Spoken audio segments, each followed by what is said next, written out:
नमस्कार, स्वागत है आपका जी बिजनेस में। मैं हूं दीपक डोभाल और वक्त हो चला है आपकी खबर आपका फायदा का।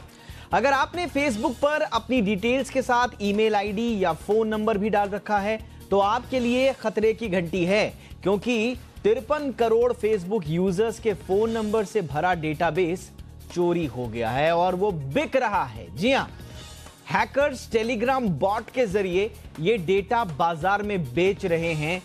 एक इंडिपेंडेंट व्यक्ति हैं, स्कॉलर्स हैं, रिसर्च स्कॉलर, उन्होंने ये पता किया है एक आदमी के डेटा की कीमत जो बताई जा रही है वो 1400 रुपए के आसपास बताई जा रही है।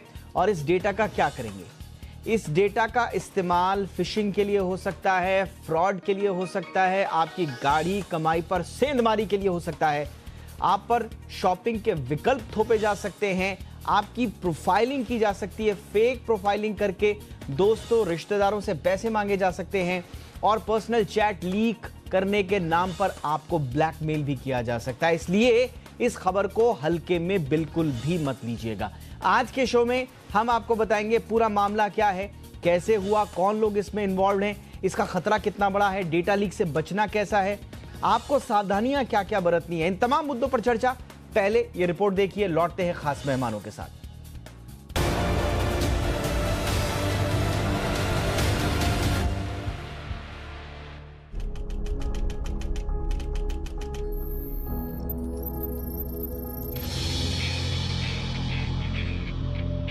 नए दोस्त बनाने हो या पुराने दोस्तों से चैटिंग, किसी इवेंट का प्रमोशन करना हो, कोई सामान खरीदना हो या किसी प्रोडक्ट का रिव्यू लेना या फिर किसी को ढूंढना, फेसबुक ही वो ठिकाना है जहां आकर हर किसी की तलाश खत्म होती है।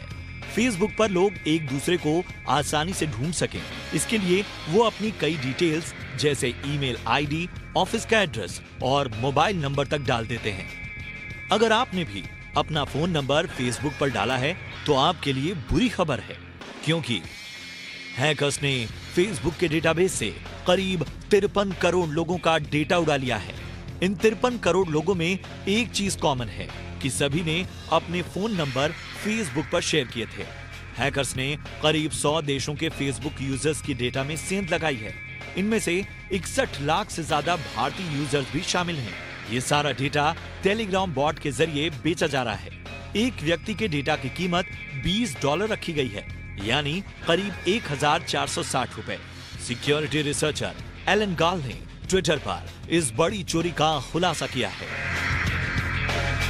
अगर आप सोच रहे हैं कि टेलीग्राम बॉट या डार्क वेब पर बिक रहा फेसबुक का डेटा आपको कितना नुकसान पहुंचा सकता है, तो जान लीजिए इसके नुकसान तुरंत नजर नहीं आते, लेकिन लॉन्ग टर्म में ये काफी खतरनाक हो सकता है। हैकर्स यूजर्स का डेटा फिशिंग और फ्रॉड के लिए इस्तेमाल कर सकते हैं। फोन नंबर होने से यूजर को आसानी से ढूंढा जा सकता है। उसकी फेक प्रोफाइलिंग कर दोस्तों, रिश्तेदारों से पैसे से ब्लैकमेलिंग तक हो सकती है। यूजर्स पर शॉपिंग के विकल्प भी थोपे जा सकते हैं। यहाँ तक कि आपका राजनीतिक झुकाव किस तरफ है, आप वैचारिक रूप से किसे पसंद या नापसंद करते हैं, इसका भी पता चल सकता है। यही कारण है कि बहुत सी कंपनियां हैं जो यूजर्स के पर्सनल डेटा की मुंह मांगी कीमत चुकाने को तैयार बैठी हैं। ये पहला मौका नहीं है जब फेसबुक यूजर्स के डेटा में सेंध लगी हो। इससे पहले भी 2019 में 42 करोड़ लोगों का फेसबुक डेटा चोरी हुआ था और 2018 में कैम्ब्रिज एनालिटिका के साथ 8 करोड़ 70 लाख लोगों का डेटा शेयर करने में भी फेसबुक की भूमिका संदिग्ध पाई गई थी। इसी मामले में भारत में जांच एजेंसी सीबीआई ने भी एफआईआर दर्ज कर जांच शुरू कर दी है, जबकि फेसबुक की शाखा व्हाट्सएप की संदिग्ध प्राइवेसी पॉलिसी के खिलाफ भी सरकार ने कड़े तेवर अख्तियार किए हुए हैं। कुल मिलाकर फेसबुक हो या व्हाट्सएप, डेटा की सिक्योरिटी को लेकर तमाम सवाल आम लोगों में चिंता पैदा कर रहे हैं। इस पर ठोस नीति कब बनेगी ये कहना मुश्किल है, लेकिन फिलहाल अपने डेटा की सुरक्षा के लिए जागरूकता और सावधानी ही सबसे बड़ा उपाय है। ब्यूरो रिपोर्ट, जी मीडिया।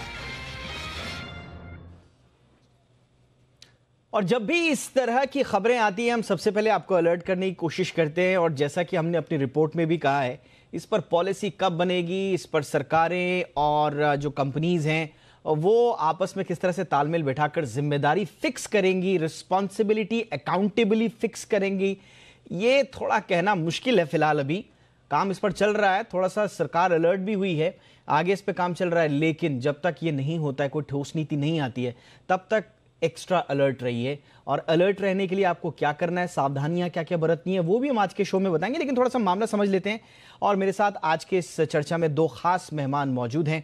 हमारे साथ हैं अमित दुबे साहब, जो कि सोशल मीडिया एक्सपर्ट हैं, जाने माने। अमित जी, बहुत बहुत स्वागत है आपका।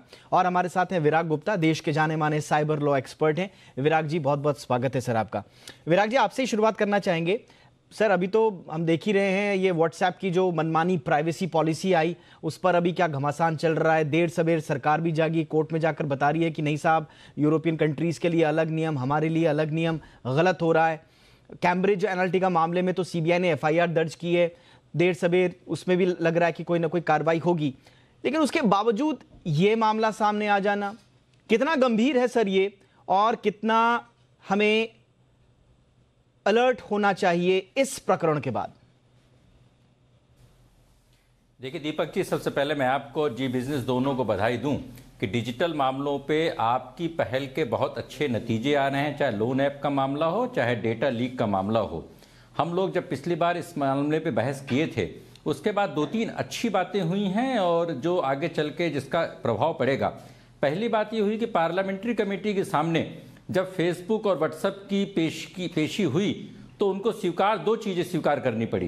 पहला, उन्होंने स्वीकार किया कि 2016 से ग्रुप कंपनियों के बीच में डेटा शेयरिंग हो रही है, और दूसरा उन्होंने स्वीकार किया कि डेटा मोनेटाइजेशन हो रहा है। ये दो बातें बड़ी महत्वपूर्ण हैं, और इसके बेसिस पे यह साफ है कि ये एक कारोबार है जिस कारोबार से उनको फ़ायदा है, और आप एक बिजनेस चैनल हैं, तो डेटा लीक एक प्राइवेसी के मामले के अलावा एक उसका बहुत बड़ा व्यापारिक पहलू है। और इस बजट में जो 1 फरवरी को पेश होने वाला है, हाँ, उस पर अगर इस तरीके के डेटा ट्रांजैक्शन पर अगर टैक्स लगाया जाए तो यह समस्या काफी कम हो जाएगी। ये विराग जी एक मिनट, मैं चाहता हूं, आपने दो बड़ी बातें बोली हैं। फेसबुक ने स्वीकार किया है कि डेटा शेयरिंग अभी से नहीं 2016 से हो रही है, जो सिस्टर कंपनीज हैं उन लोगों के बीच में। और नंबर 2, डेटा मोनेटाइजेशन हो रहा है, डेटा बिक रहा है, यानी कि इसको थोड़ा सा एक्सप्लेन कीजिए सर। नहीं, देखिए, जो हम लोग ये सोचते हैं कि भाई हमने कुछ गलत नहीं किया तो हमारा डेटा कोई ले जाए, हमें क्या फर्क पड़ता है। लेकिन एक कहावत है कि बूंद बूंद से सिंधु बना है। तो हम सारे लोगों का डेटा मिलके पूरे मार्केट को इम्पैक्ट करता है, पूरी इकोनॉमी को इम्पैक्ट करता है, राष्ट्रीय सुरक्षा को इम्पैक्ट करता है। तो फेसबुक आज की तारीख में विश्व के अनेक देशों से ज़्यादा पावरफुल है, क्योंकि तीनों कंपनियां मिलके लगभग 200 करोड़ लोगों के डेटा को वो अधिकृत करती हैं। और वो न सिर्फ अपने लिए इस्तेमाल करती हैं, बल्कि उसको वो जो अपने डेवलपर्स हैं, जो दूसरे लोग हैं, उनका इस्तेमाल करते हैं। और जो हमको अलग अलग मर्ज दिख रहे हैं भारत में, जितने भी आपको मर्ज दिख रहे हैं, वो इन कंपनियों की डेटा चोरी का परिणाम है। जैसे किसी आदमी को ठंड लग जाए तो उसको निमोनिया हो जाएगा, उसको सर्दी हो जाएगी, उसको खांसी हो जाएगी। प्रमुख कारण सर्दी से बचाव नहीं होना है। तो डेटा जो ये लोग जिसको बोलते हैं कि भारत जैसे एक संप्रभु देश का डेटा, और जो सरकार ने जब हाईकोर्ट में बोला कि यूरोपियन यूनियन में एक नीति, हमारे यहाँ पर दूसरी नीति, तो यह मैं मानता हूँ कि सरकार की विफलता है। जब 9 जजों के जजमेंट में 2017 में आ गया कि प्राइवेसी फंडामेंटल राइट है, डेटा प्रोटेक्शन फंडामेंटल राइट है, तो उसको लागू क्यों नहीं किया जाता। और यहाँ पर भी सरकार की देखिए एक थोड़ी सी कमी है कि जब चाइनीज ऐप्स का मामला हुआ तो चीनी जो ऐप हैं वो भारत का डेटा विदेशों में बेचते थे, विदेशों में शेयर करते थे, उनको ऐप्स को बैन किया गया। इसका मतलब किसी कानून के तहत बैन किया गया होगा। उसी कानून के तहत अगर फेसबुक, व्हाट्सएप, किसी भी कंपनी के खिलाफ लगाम लगाई जाए तो डेटा की चोरी का, ब्रीच का ये गैर कानूनी कारोबार काफी हद तक कम हो सकता है। उसको मैं इस तरह से बोलूं कि अगर पाकिस्तान हमला करे तो लोग राइफल लेके नहीं निकलेंगे, सेना को मदद करनी पड़ेगी। इसी तरीके से बड़ी कंपनियों के डेटा ब्रीच से आम जनता को बचाने के लिए सरकार को आगे आकर के सख्त कदम उठाने पड़ेंगे। ठीक है, लेकिन आपने जो आज बड़ी दो इंपॉर्टेंट बात बोली हैं कि फेसबुक ने ये माना है कि व्हाट्सएप ने बेसिकली 2016 से फेसबुक के साथ डेटा शेयरिंग की बात को स्वीकार किया है, और दूसरा data is being monetised, data monetised है। इन दोनों बातों को पार्लियामेंट्री कमेटी के सामने माना है। अब ये तो स्वीकारोक्ति हुई उनके एंड से, लेकिन सवाल ये है कि इस पूरे प्रकरण में अमित दुबे, इस पर भी हम बात करेंगे, विराग जी से मैं थोड़ा सा डिटेल्स में और बात करूंगा, लेकिन अभी हम लगातार देख रहे हैं कि डेटा वल्नरेबिलिटी को लेकर फेसबुक, व्हाट्सएप कितने कटघरे में है, कितने आरोप प्रत्यारोप लग रहे हैं, उंगलियां उठ रही हैं। इनको तो एक्स्ट्रा अलर्ट हो जाना चाहिए था सर। और उसके बीच में इतना इतना आसान है सर क्या कि ये इतने $500 बिलियन के ऊपर वाली मार्केट कैप वाली कंपनियां और डेटा कोई भी ऐसे एक्सेस करके चोरी करके ले जा रहा है और जवाबदेही कुछ नहीं। इतना आसान है सर क्या? दीपक जी, बिल्कुल आसान होता है हैकर्स के लिए, क्योंकि हर दिन कुछ ना कुछ 0 डेज वल्नरेबिलिटीज निकलती है और उसको एक्सप्लॉइट करके ये लोग अलग अलग सिस्टम्स को हैक करके डेटा निकालते रहते हैं, जो डार्क वेब पे अमूमन अवेलेबल होता है।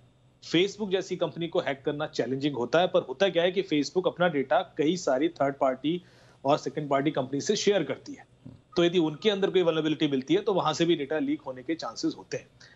अब यहाँ पर खास बात यह है कि हमें जैसे लग रहा है कि सिर्फ मोबाइल नंबर ही गया है। मोबाइल नंबर एक बहुत ज्यादा सेंसिटिव चीज हो जाती है यदि आपके फेसबुक आईडी के संग जो लिंक्ड मोबाइल नंबर है वो मुझे मिल जाए। क्यों? क्योंकि मोबाइल नंबर से एसोसिएटेड आपका हर इंफॉर्मेशन फिर मैं एक्सेस कर सकता हूँ।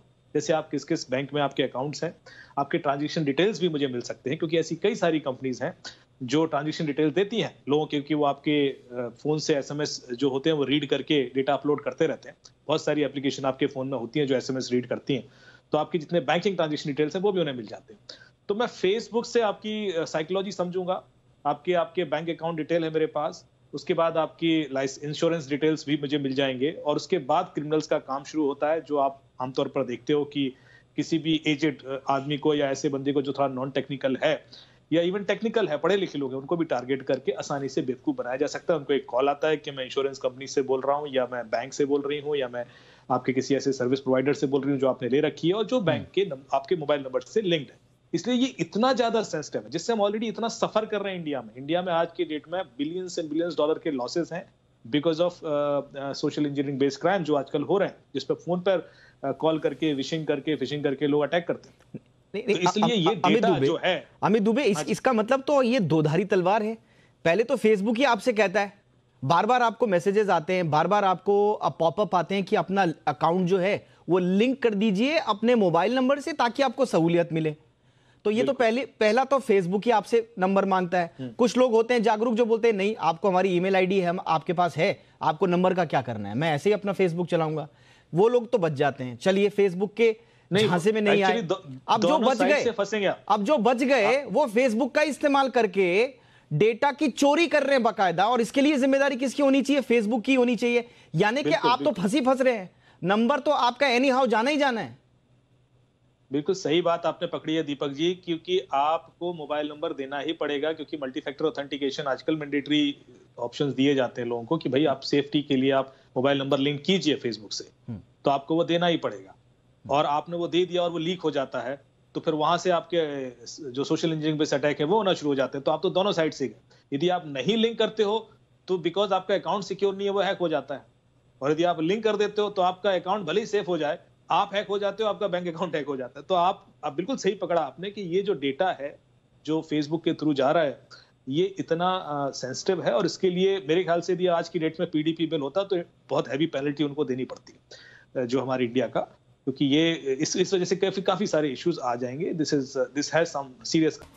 तो फेसबुक यूजर्स जितने भी हैं जो फेसबुक इस्तेमाल करते हैं उनसे रिलेटेड आज के लिए हमारा बड़ा शो है। उनके लिए खास तौर पर है एक इंडिपेंडेंट रिसर्चर हैं एलन गाल। इन्होंने अपनी फाइंडिंग्स में पाया है कि 533 मिलियन फेसबुक यूजर्स का डेटा बिक रहा है, 50 करोड़ से ज्यादा का, और उसमें से 60 लाख से ज्यादा भारतीय हैं। और टेलीग्राम बॉट के जरिए ये डेटा आपका बिक रहा है मार्केट में, और एक डेटा की कीमत 1400 रुपए के आसपास है इंडियन रुपीस में। अब इसमें किया जाए? इतना वल्नरेबल डेटा आपका और किसी के हाथ में है, आपके फ़ोन नंबर्स हैं और फ़ोन नंबर्स के ज़रिए जो आपकी दूसरी चीज़ें हैं वो पहुंच जाती हैं। उसके लिए किया जाए? कितना महत्वपूर्ण है ये, इसको समझने की हम कोशिश कर रहे हैं।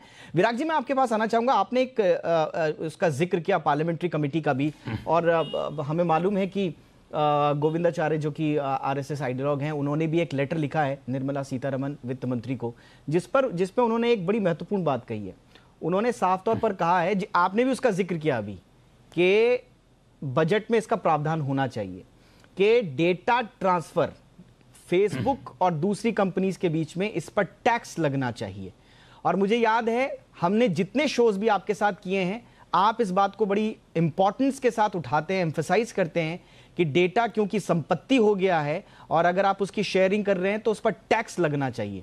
मुझे बताइए सर कि ये आइडिया क्या है डेटा पर, क्या वाकई में टैक्स का आइडिया ये तो थोड़ा सा आश्चर्यजनक भी लगता है, लेकिन क्या ये पॉसिबल है और इससे फायदा क्या होगा? नहीं, देखिए, पहले नंबर पे मैं बता दूं कि डेटा पर टैक्स कोई कबीलाई विचार नहीं है। अच्छा। यह विचार 8 सालों से है और 2013 में 14 में दिल्ली हाई कोर्ट ने इसमें आदेश पारित किए थे के.एन. गोविंदाचार्य की याचिका पर, और अब पूरा विश्व जागृत हो गया है। फ्रांस में, यूरोपियन यूनियन में, ऑस्ट्रेलिया में, तमाम जगहों पर फेसबुक, गूगल जैसी कंपनियों से टैक्स की वसूली या शेयरिंग चालू हो गई है। मैं इसके दो पहलू आपको बताता हूं। पहले नंबर पर जब भी ये डेटा शेयरिंग करते हैं या चोरी करते हैं या लीक करते हैं, उसके 3 पहलू हैं। क्योंकि उसमें कमर्शियल गेन के लिए करते हैं, इसलिए जो भी कमर्शियल गेन हो उस पर टैक्स लगना चाहिए। यह एक पहलू है। दूसरा पहलू यह है कि आपने डेटा लीक किया है, आपकी जिम्मेदारी है, इसलिए उसकी आपराधिक जिम्मेदारी है, जो कैम्ब्रिज एनालिटिका मामले में स्पष्ट हुआ। तीसरा, डेटा लीक होने से जिसका नुकसान हुआ है उसके लिए व्यक्तिगत और राष्ट्रीय क्षतिपूर्ति करने के लिए भारी मात्रा में इन पर जुर्माना लगाना चाहिए। ये 3 पहलू हैं। दिक्कत ये है कि इसमें नहीं विराग जी, एक मिनट गलत नहीं है। विराग जी, एक मिनट, अगर आपने डेटा पे टैक्स लगा दिया तो कहीं आप, विराग जी, कहीं आप उनको एक अपर हैंड तो नहीं दे रहे हैं? वो कहेंगे कि भाई हम तो टैक्स देते हैं तो डेटा हमारा हुआ, हम चाहे जो मर्जी करें उसका। उससे क्या होगा, जब टैक्स लग जाता है तो गलत तरीके के इल्लीगल जो कारोबार हैं वो रुक जाते हैं। टैक्स में आपको अमाउंट बताऊं, आप अभी 1400 रुपए की बात कर रहे थे। जब फेसबुक ने व्हाट्सएप को खरीदा 2014 में, तो लगभग $19 बिलियन में खरीदा था, उसकी वैल्यूएशन थी। और अब उनके जो यूजर्स हैं 5 गुना बढ़ गए हैं, लगभग 200 करोड़ हैं। तो हम मान के चलते हैं कि वैल्यूएशन उनकी $90 बिलियन है। और भारत में 40 करोड़ यूजर्स हैं, तो भारत में $18 बिलियन यानी 1,40,000 करोड़ रुपए की वैल्यू सिर्फ व्हाट्सएप से फेसबुक को मिल रही है। अब फेसबुक, व्हाट्सएप तो आपसे पैसे नहीं लेता है, लेकिन बदले में, जिसको बार्टर सिस्टम बोलते हैं, वो आपको फ्री सर्विस देता है, बदले में आपका ये डेटा बेचता है। उस डेटा बेचने में राष्ट्रीय नुकसान क्यों होना चाहिए? इसलिए ये कोई प्रिमिटिव चीज नहीं है। जब पूरी इकोनॉमी डिजिटल हो गई है तो डिजिटल में टैक्सेशन तो लगाना ही पड़ेगा, लगाना पड़ेगा। अगर नहीं लगाएंगे तो हमारी अर्थव्यवस्था कोलैप्स कर जाएगी। ये हमारे राष्ट्रीय जरूरत है, ये कोई कानून की बात नहीं है। जहां तक न्यायपालिका की बात है, बड़ा दिलचस्प पहलू यह है कि सुप्रीम कोर्ट ने व्हाट्सएप मामले में 3 साल पहले एक संविधान पीठ का गठन कर दिया। उस पर सुनवाई इसलिए नहीं हुई कि सुप्रीम कोर्ट का मानना यह था कि 9 जजों की बेंच पर जो फैसला हुआ सरकार उस पर कार्रवाई करेगी। और अब दिल्ली हाई कोर्ट में एक याचिका अलग से आ गई, सुप्रीम कोर्ट में एक नई याचिका अलग से आ गई है। तो मुझे लग रहा है कि सरकार बजाय सुप्रीम हाई कोर्ट में जाके ये बोले कि व्हाट्सएप या फेसबुक यूरोपियन यूनियन के लिए अलग नियम मानते हैं, यहाँ के लिए अलग नियम मानते हैं, इसके बजाय सरकार नियमों को स्पष्ट करे। और अगर उन नियमों का पालन ये कंपनियां नहीं करें तो व्यक्ति या सरकार या समाज इन कंपनियों के खिलाफ कार्रवाई कर सके। बिल्कुल सही बात है। ये वाकई में देखना बड़ा दिलचस्प होगा कि इस चिट्ठी पर वित्त मंत्री निर्मला सीतारमण की क्या प्रतिक्रिया होती है। और वाकई में अगर ऐसा होता है, और जैसा कि विराग जी बता रहे हैं कि कोई ये प्रिमिटिव आइडिया नहीं है, ऐसा नहीं है कि आज हम पहली बार इस पर चर्चा कर रहे हैं। इस तरह के आइडिया जो है वो कोर्ट के सामने भी बताए जा चुके हैं और पब्लिक डोमेन में भी हैं। और अगर वाकई में डेटा शेयरिंग पर टैक्स इंपोज होता है, जैसा कि बताया जा रहा है कि फ्रांस में ऑलरेडी है, इटली में ऑलरेडी है, यूके में है, डिजिटल सर्विसेज टैक्स के नाम पर, तो अगर डेटा शेयरिंग में टैक्स इंपोज होता है तो कहीं ना कहीं अकाउंटेबिलिटी फिक्स होगी। एनीवे, मैं अब आऊंगा अमित आपके पास। फेसबुक की सफाई के बारे में भी जरा बात कर लेते हैं। इस पूरे मामले में फेसबुक ये कह रहा है कि जिन फेसबुक आईडी को 2019 से पहले क्रिएट किया गया था उसके बारे में ये ऐसा कुछ नहीं है, और ये बॉट जो है उनके बाद वाली आईटी पे काम नहीं करता है, आईडीज पे काम नहीं करेगा। तो अब हम सबके तो अकाउंट जो है वो 2010-11 से बने हुए हैं। इनफैक्ट बहुत सारे यूजर्स का, तो इसका मतलब हमारी पॉकेट कभी भी खाली हो सकती है। इसका मतलब ये है कि इनको पता है कि डेटा कब निकला, कहाँ से निकला, कौन सा वर्जन था डेटाबेस का, ये सारी डिटेल उनके पास है। हाँ। तभी वो इतना अश्योर्ड है। उन्होंने वो डेट आइडेंटिफाई कर ली है कि जो डेटाबेस गया है ये 2019 के पहले गया है और उस समय ये डेटा लीक हुआ है। हाँ। बात ठीक है। सवाल ये है कि अब जो फिक्स आ गया है, डेटा तो मेरा चला गया ना, और डेटा तो मल्टीपल तरीके से यूज हो गई। मैं अपना मोबाइल नंबर तो इतनी जल्दी चेंज करूंगा नहीं। और जैसा कि अभी विराग जी ने बड़ी अच्छी बात कही कि डेटा का स्वरूप बदलते ही उसकी वैल्यू बढ़ती चली जाती है। डेटा जैसे अभी आप 1,80,000 करोड़ का वैल्यूशन है, पर उसी डेटा को थोड़ा सा मैं प्रोफाइलिंग करके 2-4 और इन्फॉर्मेशन ऐड कर दूंगा तो उसकी वैल्यू और बढ़ जाती है। फिर वो आगे किसी कंपनी के पास जाता है, वो और बढ़ जाती है। तो ये टैक्सेशन वाला जो रीजन है इस वजह से है क्योंकि उसी डेटा की वैल्यू भी परिवर्तित होगी कि कंपनी उसको कैसे यूज कर रही है और उस कंपनी के पास ऑलरेडी और कौन सा। अच्छा अमित जी क्विकली जरा बता दीजिए, आप करें क्या, यूजर्स करें क्या? कोई कहता है कि आप अपना फोन नंबर मत दीजिए, कोई कहता है कि आप 2 आईडीज रखिए, एक फेसबुक वाली ईमेल आईडी अलग रखिए और जो आप ट्रांजैक्शंस वगैरह करते हैं उसके लिए अलग आईडीज रख दिए। आपकी टिप्स क्या होंगी सर? हम ग्राफिक्स के जरिए दर्शकों को बता भी रहे हैं आप क्या क्या कर सकते हैं, लेकिन इस पर अमित संक्षेप में थोड़ा सा आप लाइट डाल दें। देखिए, पहली चीज ये है कि यदि हम मान लें कि हमारा नंबर किसी के पास है तो एक जो नेचुरल हमारी इंस्टिंक्ट होनी चाहिए कि यदि कोई भी ऐसा कॉल आता है जो हमसे उस नंबर के भरोसे कोई इंफॉर्मेशन निकलवाने की कोशिश करता है तो कृपया उस पर विश्वास ना करें, क्योंकि ये तो मान के चलना पड़ेगा कि करीब करोड़ों 1.5 करोड़ इंडियन लोगों के नंबर सब उनके पास हैं, उनके पास कॉल आएंगे। तो जब यदि आप वो कॉन्शियसनेस ले आते हैं तो आप बचे रहेंगे। जो दूसरी चीज है कि जो आप सिक्योरिटी कर सकते हैं, बेसिकली क्या क्या हो सकता है आपके साथ। आपको फाइनेंशियल कॉल्स आ सकते हैं, आपको इंश्योरेंस से कॉल आ सकते हैं, आपको सर्विस प्रोवाइडर से कॉल आ सकते हैं। और हो क्या सकता है, क्योंकि नंबर स्पूफ हो जाता है। यदि मुझे आपका मोबाइल नंबर पता है दीपक जी, तो मैं आपके नंबर से विराग जी को कॉल लगा सकता हूँ, SMS भेज सकता हूँ। इसको बोलते हैं मोबाइल नंबर स्पूफिंग। ओके। अब विराग जी आपको कॉल लगाएंगे तो वो आप ही को मिलेगा, तो वो मेरे पास नहीं आ सकता, लेकिन मैं उनको लगा सकता हूँ, उनको मोबाइल में नंबर आपका दिखाई देगा।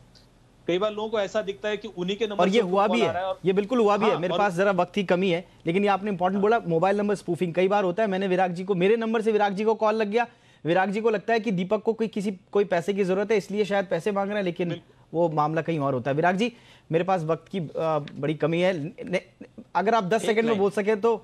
मेरे पास वक्त की कमी है सर। विराग जी, आपके चैनल के माध्यम से मैं वित्त मंत्री से निवेदन करूंगा कि इस विषय पर विचार करके उचित निर्णय लें, देश हित में जरूरी है। बिल्कुल। और आपने भी कहा है और गोविंदाचार्य जी की चिट्ठी भी है, तो मुझे लगता है कि निर्मला सीतारमण के पास एक ऑप्शन जरूर है इस मामले में ठोस कार्रवाई करने का। बाकी कोर्ट में सरकार ने अपना जो पक्ष रखा है व्हाट्सएप मामले में, उसको देखकर लग रहा है कि सरकार भी सीरियस है। बहरहाल डेटा प्रोटेक्शन बिल भी है, उस पर भी सरकार को कुछ ना कुछ करना चाहिए। बहरहाल उम्मीदें बहुत है सरकार से, लेकिन देखते हैं कि कहां तक ये मामला जाता है। हमारी जो कोशिश थी वो थी आम ग्राहकों को जागरूक करना मुद्दे के बारे में, और सावधानी रखें, सतर्क रहें, यही हमारे दोनों गेस्ट भी कह रहे हैं। आप दोनों का बहुत बहुत शुक्रिया, अमित जी, विराग जी, दोनों का हमारे साथ जुड़ने के लिए। आज के शो में इतना ही। एक बार फिर से यही गुजारिश, सतर्क रहें, अलर्ट रहें और देखते रहें जी बिजनेस। नमस्कार।